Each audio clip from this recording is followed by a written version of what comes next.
नमस्ते छात्र। अब हम एक एकांकी पढ़ लेंगे। इस एकांकी का नाम है ऐसे ऐसे। लेखक का नाम है श्री विष्णु प्रभाकर जी हैं।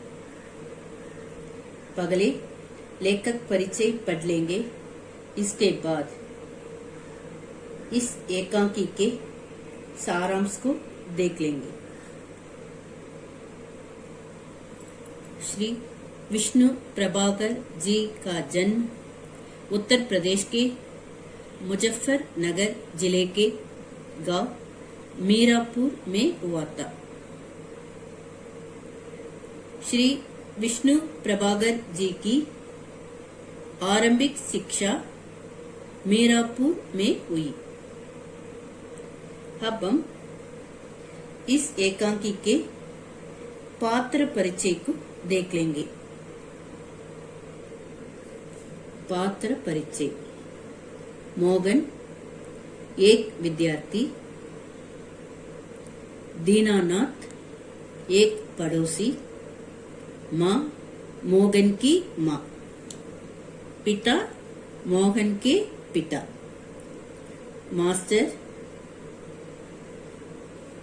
मास्टर जी मोहन के मास्टर जी, वैद्य जी डॉक्टर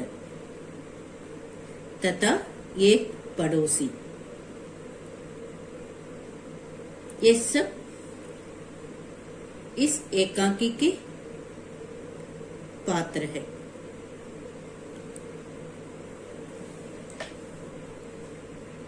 और एक बार बताती हूँ पात्र परिचय। मोहन एक विद्यार्थी, दीनानाथ एक पड़ोसी, माँ मोहन की माँ, पिता मोहन के पिता, मास्टर जी मोहन के मास्टर जी, वैद्य जी डॉक्टर तथा एक पड़ोसी। इनमें मोहन और उसके मास्टर जी को प्रमुख पात्र माना जा सकता है। इनमें मोहन और उसके मास्टर जी को प्रमुख पात्र माना जा सकता है, क्योंकि मोहन के इसका रीजन ये है कि मोहन की समस्या के साथ एकांकी आरंभ होता है और मास्टर जी के समाधान के साथ अंत होता है।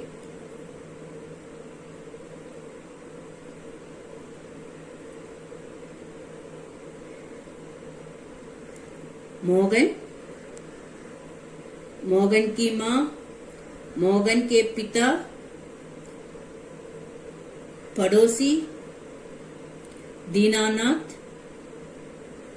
मोहन के मास्टर जी, वैद्य जी डॉक्टर, पड़ोसी आदि ऐसे ऐसे एकांकी के पात्र है।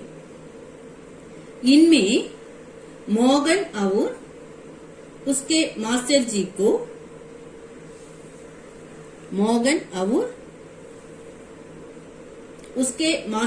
को प्रमुख पात्र माना जा सकता है, क्योंकि मोहन की समस्या के साथ एकांकी आरंभ होता है और मास्टर जी के समाधान के साथ अंत होता है।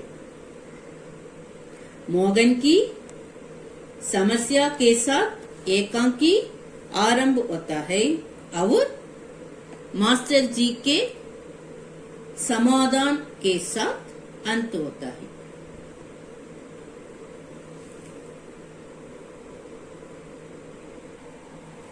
मोगन। मोगन 8-9 वर्ष का लड़का है। वह तीसरी कक्षा में पढ़ता है। मोगन 8-9 वर्ष का लड़का है। वह किस कक्षा में पढ़ता है? वह तीसरी कक्षा में पढ़ता है। एक दिन अचानक को अंग्रेजी में सडनली कहते हैं। एक दिन अचानक उसके पेट में दर्द होने लगता है। दर्द को अंग्रेजी में पेन कहते हैं। एक दिन अचानक उसके पेट में दर्द होने लगता है। वह ठीक से कह नहीं पा रहा है कि उसको क्या तकलीफ है। तकलीफ का अर्थ है कष्ट, दुख। वह छोटा लड़का है ना, इसलिए ठीक से कह नहीं पा रहा है। वह ठीक से कह नहीं पा रहा है कि उसको क्या तकलीफ है, उसको क्या कष्ट है, उसको क्या दुख है। इसे वह ठीक से बता नहीं सके। वह ठीक से कह नहीं पा रहा है कि उसको क्या तकलीफ है, उसको क्या कष्ट है। इसलिए कहता है कि पेट में ऐसे ऐसे हो रहा है। इसलिए मोगन कहता है कि पेट में ऐसे ऐसे हो रहा है। माँ बाप का दुख। मोगन के पेट दर्द के कारण उसके माँ बाप दुखी है। मोगन के पेट दर्द के कारण उसके माँ बाप दुखी है।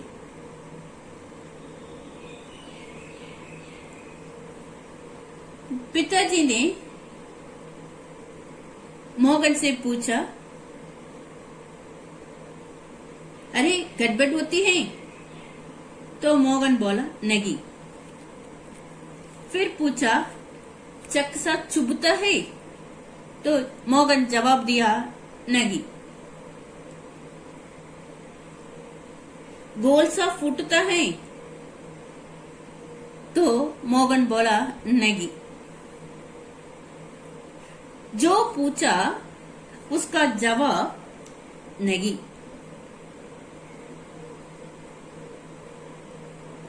जो पूछा उसका उत्तर जवाब नहीं नहीं, ऐसा ही कहता है। बस एक ही रट लगाता रहा, कुछ ऐसे ऐसे होता है।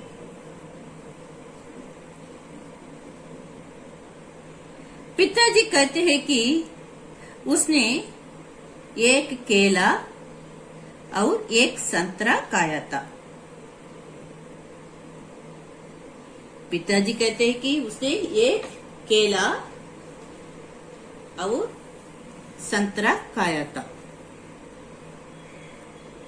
वह कल दफ्तर से चलने तक ठीक था। बस अड्डे पर आकर यकायक,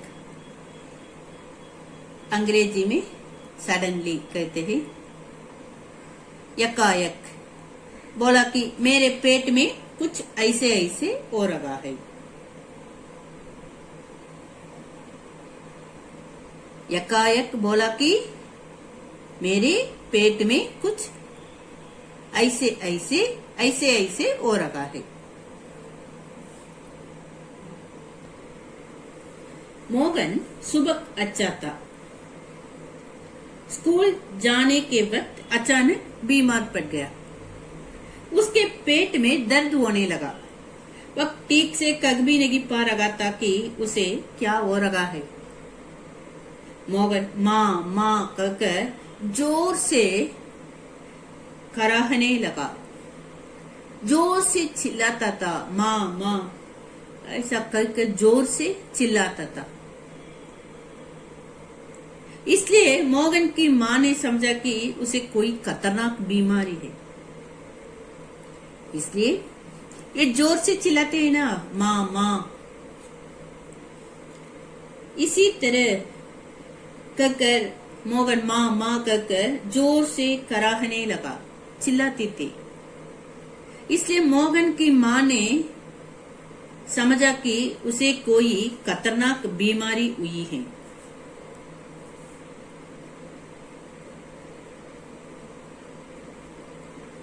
इसलिए वह परेशान हुई। वह सोचने लगी कि वैद्य जी आ जाते तो अच्छा होता। वैद्य आकर दवा देंगे तो मोगन ठीक हो जाएगा। ऐसा समझकर माँ वैद्य जी की प्रतीक्षा करने लगी। वैद्य जी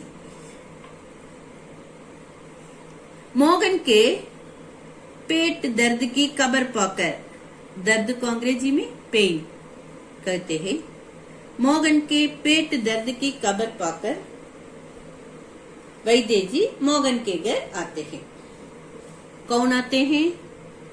वैद्य जी मोगन के घर आते हैं। मोगन के पेट दर्द की खबर पाकर वैद्य जी मोगन के घर आते हैं। वैद्य जी मोगन की जांच करके कहते हैं। वैद्य जी मोगन की जांच करते हैं। इसके बाद कहते हैं कि पेट साफ नहीं है, पेट साफ नहीं है, कब्जे। एक पुड़िया बेचता हूँ, गर्म पानी में, हॉट वाटर में मिलाकर पिलाई, बच्चा ठीक हो जाएगा। वैद्य जी ने क्या कहा? वैद्य जी मोगन की जांच करके कहते हैं कि पेट साफ नहीं है, कब्ज है। एक पुड़िया बेचता हूं, गर्म पानी में मिलाकर पिलाई, गर्म पानी में मिलाकर पिलाइए, बच्चा ठीक हो जाएगा।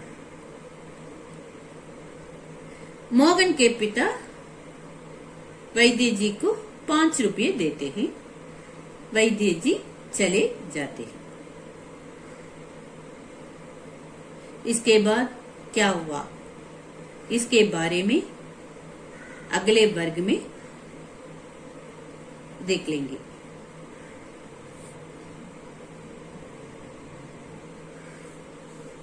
गृह कार्य, अब तक 3 अनुच्छेद पढ़े हैं ना।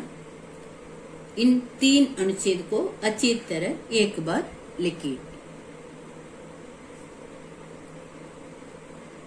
गृह कार्य को और एक बार बताती हूँ। अब तक 3 अनुच्छेद पढ़े हैं ना। इन 3 अनुच्छेद को अच्छी तरह एक बार लिखिए। धन्यवाद।